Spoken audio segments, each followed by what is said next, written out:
মালদা জেলা প্রশাসন এবং চাঁচল মহকুমা প্রশাসনের নির্দেশে বুধবার এক রক্তদান শিবির আয়োজন করল হরিশ্চন্দ্রপুর 2 নম্বর ব্লক প্রশাসন।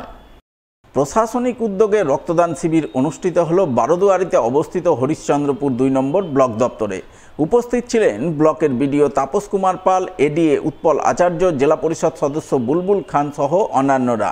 এদিন তাদের উপস্থিতিতে ব্লক প্রশাসনের কর্মীরা সহ সাধারণ মানুষজন রক্তদান করেন।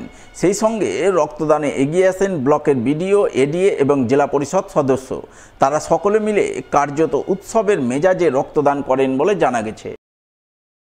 এটা মাননীয় ডিস্ট্রিক্ট ম্যাজিস্ট্রেট স্যারের এবং এসডিও স্যার নির্দেশে আমরা ব্লক লেভেলে আজকে ব্লাড ডোনেশন ক্যাম্প করলাম।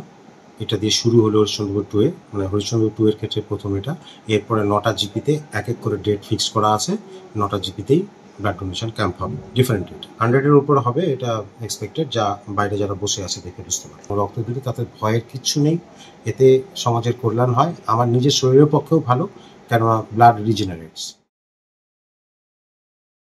আগামী শুক্রবার রথযাত্রা উৎসব, তাই আসন্ন রথযাত্রাকে ঘিরে গত কয়েক বছরের মতো এবারও জোর প্রস্তুতি শুরু হয়েছে পুরাতন মালদার মোরগ্রাম মাধাইপুর রূপ সনাতন মন্দিরে।